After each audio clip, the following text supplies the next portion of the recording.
Hello, investors. This is Ted Zhang, Associate Portfolio Manager with Revere Asset Management. Today is Sunday, September 22nd, 4:50 p.m., coming to you from Fort Lauderdale with this weekend's Revere Roundup weekend walkthrough. Stayed in the market after last week, of course. S&P made a new all-time closing high on the weekly chart, which means short term, medium term, long term, all green up arrows as well as the market leaders. And green means grow. So part of our GROTECTION dual mandate is to grow assets when we're in an uptrend. And on the flip side is to protect assets when we're in a downtrend. And we are dynamically analyzing the markets and making adjustments to the GROTECTION gauge when necessary. So jumping right into it, let's start off with the S&P 500 chart. Let's go on to weekly. All-time high closing high. So there's nothing bearish about that. Doesn't matter what the macro is, what the historical yield curve inversion, de-inversion means for the economy, means for the markets. As long as we are above this line, that is good. And below it, if we break down below it, then we'll start getting defensive. Just keep it simple. People try to overcomplicate everything. There are a million things happening in this world with the election cycle, the uncertainty surrounding that, Trump being almost assassinated a second time, talking about potential recession, people talking about that, people saying that the yield curve inversion never fails to predict a recession and how markets are going to blow up, this and that. But let's just keep it simple, good above this line, bad below. And more importantly, let's look at what the leaders are doing, and they are acting well. RSP, all-time high, weekly close as well. Really nice action. Found support at the 50-day moving average, put in a hammer candle, and just saw some tennis ball action at the new highs. The NASDAQ, really forming a nice base here with VCP. Maybe we get another few days sideways, and we take out this 485.54 level. I would expect even more momentum to come back into the markets. Weekly chart, really, really nice base here after finding support first at the 200-day moving average, then almost coming back to the 200-day before finding support. Now it looks like we want higher. Dow, really same thing.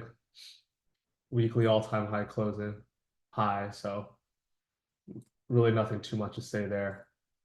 Mid caps, found support at the 200 hammer candle. Now we're back into that new high area.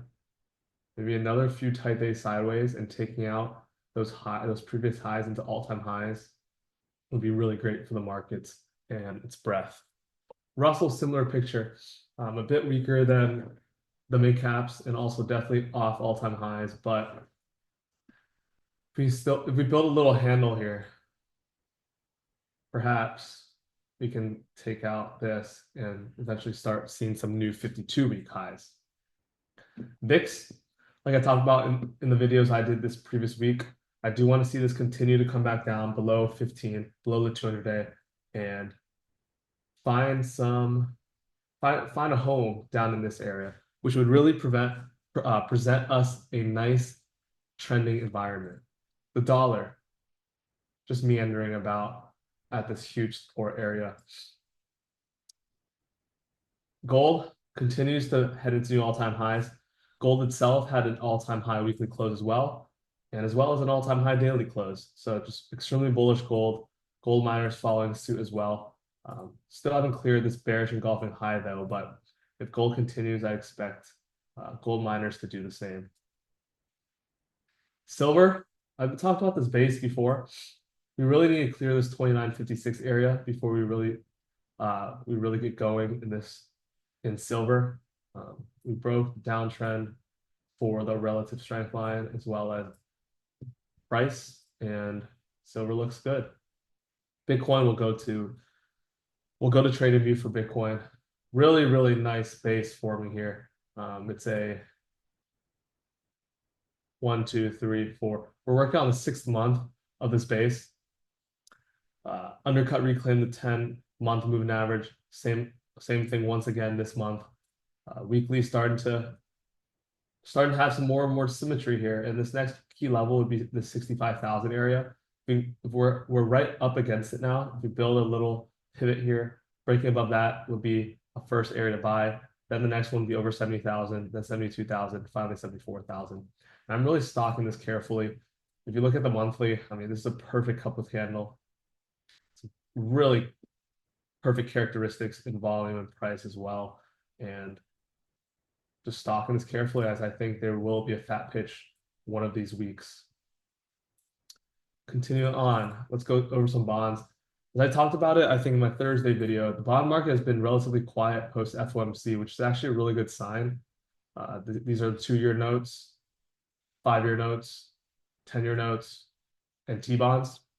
Those are the futures. And having a stable bond market just means that bond investors, bond traders, which is a much bigger market than equities, believes that the Fed is doing the right thing. And the economy is still stable for now, because if bond investors and bond traders thought that the economy was deteriorating quickly, you would see a flight to safety in those longer term treasuries. You'd see a huge drop in interest rates. So that's the inter-asset correlation. Let's go on to some breadth. Let's start with the Purdue Market Monitor. After 9/11, number of stocks up 25% plus in the quarter and down 25% plus in the quarter, flipped green. And that kind of started a decent period where breakouts started working. And that's persisted, and the number of stocks up 25% in the quarter has increased. So that is definitely a really good sign for market breadth. If we go to the S&P and then New York Stock Exchange net highs, we are booming with net highs. So that is always a good sign. Nice to see net highs supporting new highs in the S&P as well. NASDAQ still haven't made all-time highs yet. We do see net highs coming back in, which is a good sign. This is the cumulative chart of net highs or new highs and lows. And if you look at this, I plotted with the 50-day moving average. All the best periods are above the 50-day moving average and moving higher. So this is really forming a big base. Perhaps if this can really get moving, that is where we can see a really, really true easy dollar environment with mid caps, small caps, and everything in between participating. NYSE, higher highs and higher lows, back above the 10-day moving average, back in overbought territory, but we can stay there for a while. So with NASI, not back in overbought territory, but we did make higher highs relative to this late August peak, and we're back above the 10-day as well. So that's a great sign.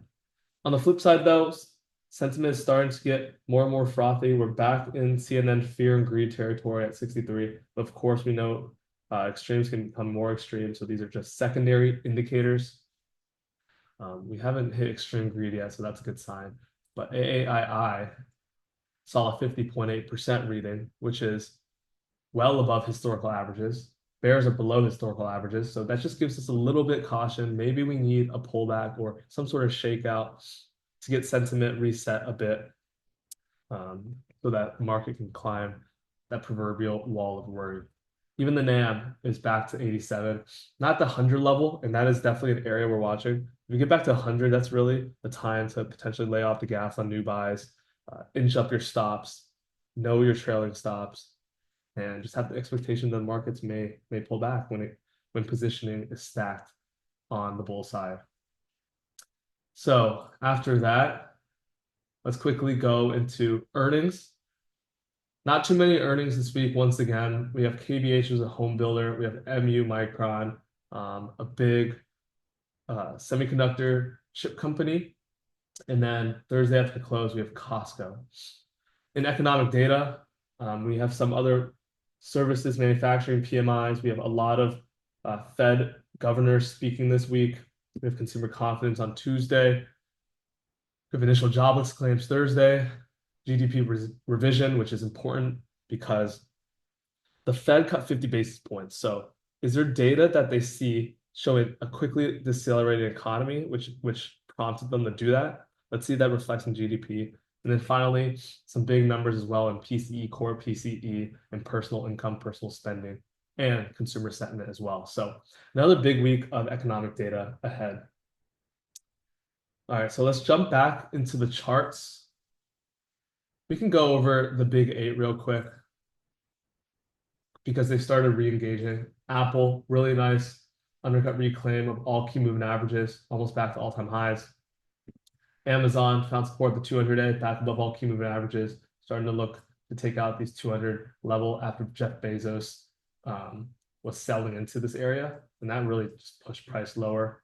Microsoft found support at the 200 as well, now back above all key moving averages.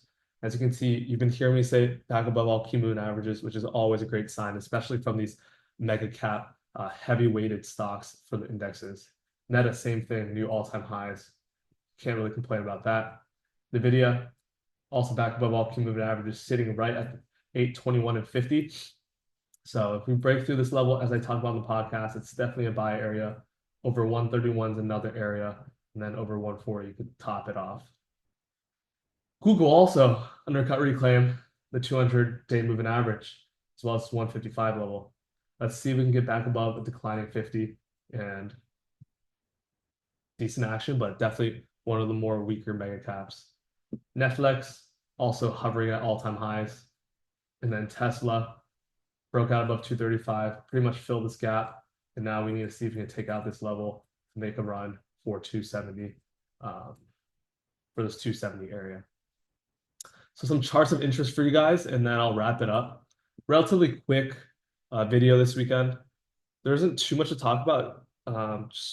Just in terms of last week, of course, we had the FOMC cut 50 basis points. So the situation we are in now is, why did they cut 50 basis points and not 25 and ladder into it? Maybe they see some quickly decelerating data that's showing that the economy is heading for a recession. We can't conclude that because Powell kept emphasizing how encouraging the economy looked with inflation coming down. So really the next part is to see how earnings comes in this next quarter, corporate earnings, and see what management say about future quarters and their guidance. And that will really be key for the markets. So I have 11 names for you guys, and then one clear theme I picked up on in my screening. I've already talked about Tesla, so I don't really need to do that again. What I'm looking for is maybe another couple type A sideways, take out this level, which is 244, and then make a move for this 270 area.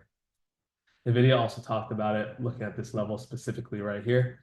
XPI, I'm still really liking this sector of the market over these weekly tops. Really clean and simple base, VCP characteristics. Maybe on the daily chart, we need to get a couple more days in, but this is looking great. CEG gapped up into all-time highs on the highest volume ever with a 20-year power generation deal with Microsoft that's worth $16 billion. So instantly, that's recurring revenue year in and year out, about $800 million a year to CEG. And this ignited the nuclear alternative energy space, and that is the main theme for today. So the sister name is VST, also gapped up into all-time highs or finished in all-time highs on highest volume in 1 year. Watching this one as well with CEG. Energy is another name in this area. Nice move, not into all-time highs, but we're starting to really have these clean flat tops here. So maybe it's a few tight days, or you can buy a position going through Friday's highs. It is chasing a big extended, but you can always take a starter. NNE is more being down name, smaller name, if you're able to trade that. But I'm just showcasing the group. We aren't able to trade these stocks because it's too thin, but just wanted to showcase that this is part of the group. And same with SMR.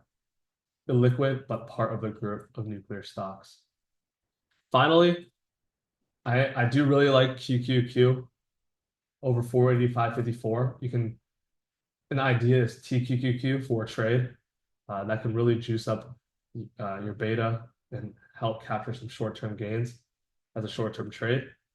And then Bitcoin, as I talked about before, looks quite good over 65,000. So I have MSTR on this list over this 150 area in those tight day highs, about 149. You can start a position or buy half position and then really look to add on over 184. And then finally, LNTH is more of a biotech medical products name. Had this huge move up and then pulled back, found support at the day's lows, seen some VCP action now, and then over these highs could be potentially buyable. All right, so I'm going to wrap it up for this weekend. As always, We would love to hear from you. My email is ted@revereasset.com, and then you can reach out to Dan and Dawn@revereasset.com. Our phone is 855-REAL-WEALTH. That's 855-732-5932. Once again, we named our flagship portfolio GROTECTION with the dual mandate to grow assets in uptrends and protect assets in downtrends. And if you're interested in becoming a client, please reach out. And with that said, I'll wrap it up for today, Sunday, September 22nd. This is Ted Zhang with Revere Asset Management, telling it like it is. Thanks for listening and have a great rest of your weekend.